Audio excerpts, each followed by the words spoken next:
and pay out $1,200,000. Right after they found out that this same person made it possible to manipulate funds in the college foundation to pay off $1.4 million in debt that the American Music Festival ran up during that summer of 2010. Unbelievable, and everybody walked away. Nobody was hurt, everybody's just Sally, I thought the part of it that was really ironic in going with the numbers with you to make it clear, is that the amount of money that he got in severance was equal, if not more, than what was owed. That money was never recouped. That is correct. And he got this golden parachute, including this luxury SUV to take back on it. I mean, the guy was a very brilliant mind and a very good administrator for the college, and clearly one of the strong education people of this community. He did many good things, but he was what Bob just pointed out, was the very few people that control everything. Because the other bigs in town all got together and paid Dr. Sharples $100,000 a year so that, or they contributed. There were 5 of them, I believe. Yeah, they were Speedway, Tomoka Unlimited, Brown and Brown. Yeah. I think one of the hospitals, Florida Hospital.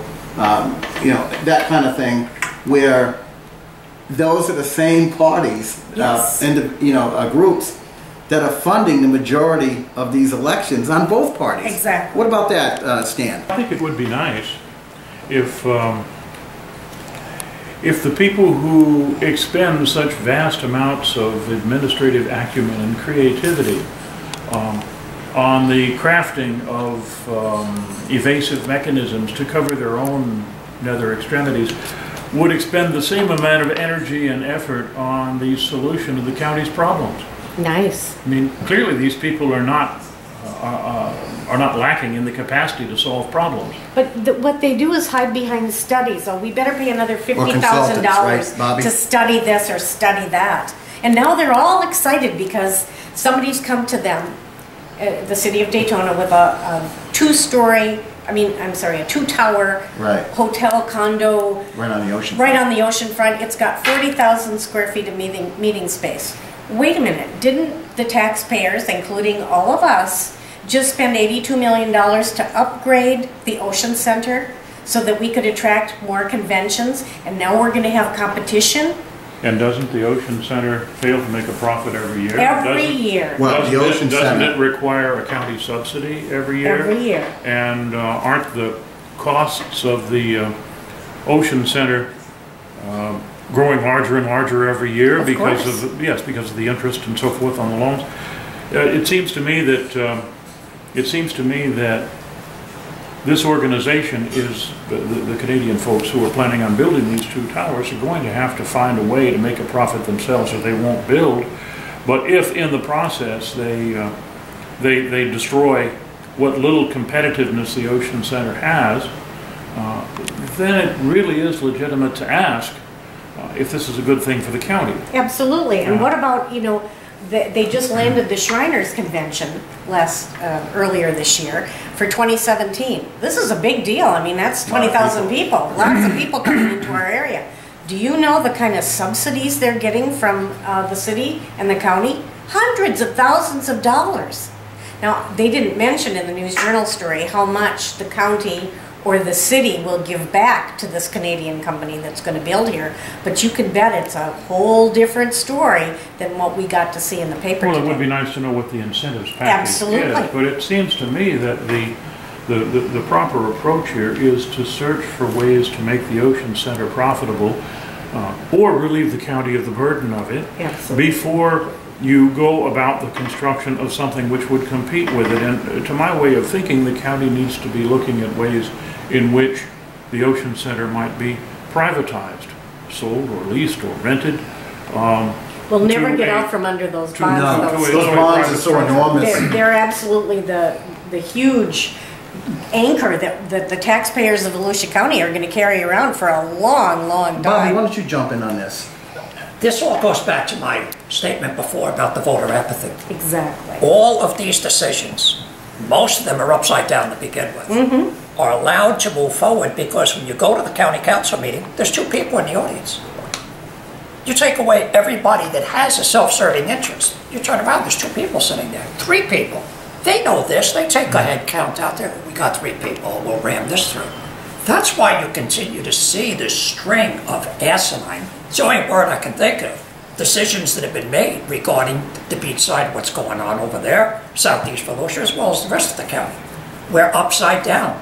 We got to go back and say, we get rid of all these taxing districts. We go back, we clean house, and let's start making proper decisions because we're going to go broke. And what about the government being a small part of our lives instead of interfering with every we'll aspect? Get to that at the end because that plays into the national perspective. We have allowed that. Well, let me ask you this. It seems kind of, I don't know, hypocritical. And I know that we've been sort of, fanatical and maybe beating it up too much. But when you have tourism money, both CRA and advertising intermingled with the same group of people that are getting the funding for these so-called events that are supposedly drawing all these people from all over, it's kind of weird that they get mad at you when you have a video camera and you're recording people drinking with beer bottles in front of 2 and 3-year-olds on a public street when they don't have enough cops, because in New Smyrna's case, a dozen of them were cut, the dozen positions were cut loose in the last 4 years.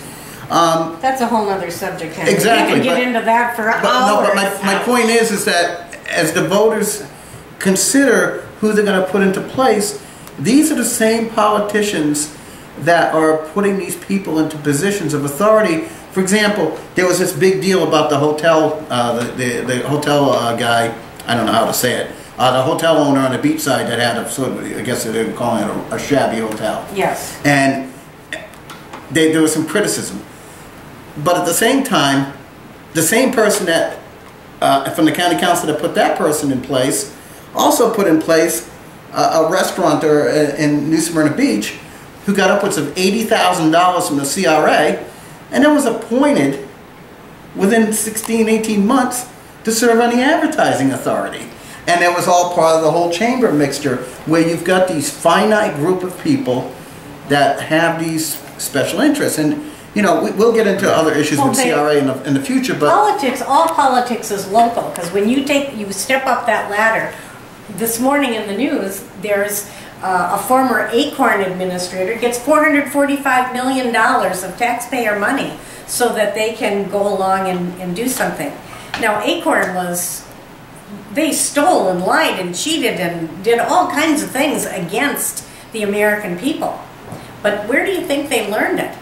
Right here in a small local area, and they just expand their circle and go up that ladder. Isn't it funny, Stan, how you have same group of people that kind of go around in circles. Mm-hmm. They're term limited in one seat, for example, on the county council. So they go on another seat, whether it's like an at-large or a chairman or whatever. And it's like they can have things like, for example, one of them was a big proponent of taking cars off the beach in the key tourist area of Daytona to favor those hotels across in the Ocean Center. Now they have no place to put cars. There's a compression of vehicles where it's just, and then we're talking about putting a double skyscraper. I'm not saying that project isn't worthwhile or important. It is. But at some point, this county has to make provisions for off-beach parking. And I know we're off the topic now, but I think this election, I think the more that comes out in the media, and that's the rub. If you're the print media, and these guys got, one guy, Carl Persis, running for county council chair, he's got over $100,000, and he had a minor candidate that has some potential, but it wasn't until this Ted Doran stepped in. Now, Sally, why don't you fill us in on this? We could do another hour on this too. Well, just briefly. Mr. Doran is a local attorney in Daytona Beach. Well, he's from Ponce. He lives in Ponce. He lives in Ponce. And he has been on the Halifax Area Advertising Authority, which is called the HA Board, for a while, and he was the chairman last year. And he's running against Carl Persis to be the county chairman. Now, I cannot imagine a more difficult person running for anything than Ted Doran running for county chairman. Well, I mean, he's had his hands in definitely a player in the advertising authority. He's the school attorney board for chair. The school board, yeah, where you're talking big bucks, administrators and contracts, exactly. and now, see, again, let's go back to the getting to be a candidate. Here's a guy that I don't know if he ever ran for anything before. Or if he did, I think he did a long time ago. He ran against Feeney. This is the Gulf War vet. Yeah, the Gulf War vet. No. That's different. Oh, okay. You're talking about Doran. No, I'm talking about Doran. Doran ran against Evelyn Lynn, didn't he? She kicked his butt, and that should have been a wake-up call. Yeah. But there is a gentleman that's new to the race. Stan, why don't you tell us about him? Sure. You're talking about about Jason. Jason is you may see him at a number of political gatherings. He's walking with the cane. He's a wounded war veteran. He's a radio talk show host, quite well known. He is a Republican, which causes me to like him a lot. Right. But quite apart from that, I've heard him speak a number of times. I've had him at my home attending a fundraiser for Dorothy Uckel, and he spoke to the group. He's a very reasonable, intelligent fellow who favors smaller, less intrusive government and reduced spending as ways of trying to get the county fiscal catastrophe under control. Because Jason believes, and makes no bones about it, that in a very few years, the county is going to be facing economic collapse. It is in a situation in which it has promised future income, like impact fees and things that hardly even exist anymore, at levels that were current at the height of the boom in 2007, 2006. If you look, for example, at the amounts that were promised for the commuter rail, at the time they were promised, they were bringing in about $13.3 or so million a year, and now they're bringing in about 3.2, and the interest on the bonds for that is in excess of 4. The county officials are desperate to find new sources of revenue, and we're already the third highest property tax county in the state. So what they're looking for are other ways to raise taxes. Jason is looking for ways to cut expenditures. Well, I think it's worth taking a look at the man. He's not a well-known figure in Volusia County, but I think by the end of this election campaign he will be. I just thought it was kind of funny in today's paper. They had a little mugshot of him below the two big players. But Bobby, let's move on to... Give me a second. Yeah. I need you to look at another scenario. Possibly the Persis folks were worried about this gentleman you were just talking about. Sometimes you'll see a candidate show up at the very last minute who's thrown in the mix to split the votes. Oh, absolutely. I had it done to me. There you go. So there's another strategy. Maybe Ted wasn't meant to say. Maybe he didn't want to run for office. Maybe he was asked to run. I don't know. I can't speak to it. But sometimes at the very last minute, this is what comes up. It's going to be interesting no matter what happens. Well, I have heard, and I'm repeating a rumor now. It's something I don't like normally to do. I'll repeat it, but I want to make it very clear that I don't know if this is true or not.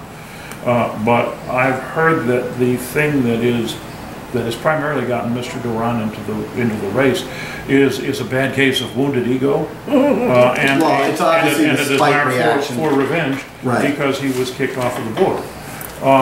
Well, it was kind of ironic, just to catch the viewers up to speed, for those who may not be aware of the inside politics. They had a veteran Convention Visitors Bureau person running the Daytona, very experienced. Janet Kersey. She did an outstanding job. You know, and no issues, but then this guy emerges. Ted Doran. But I mean, the guy that he put in, his name doesn't ring a bell. Hence. And nice guy, excellent credentials. But it's funny how the county went through the big rigmarole of setting up a salary structure just months earlier to put in, to sort of rein in the advertising authority directed down in New Smyrna. And yet, for this guy, I can't quote him precisely, but Doran said something about the fact that we have to have this guy. There are no other qualified candidates. We've got to give him this salary that was like what? Originally like 10, 15, 20,000 above what? Well, I thought it was just hilarious that the county council all just went crazy about saving $10,000 if they could get him to take the job for $10,000 less. wait a minute. less than what was more. Yes.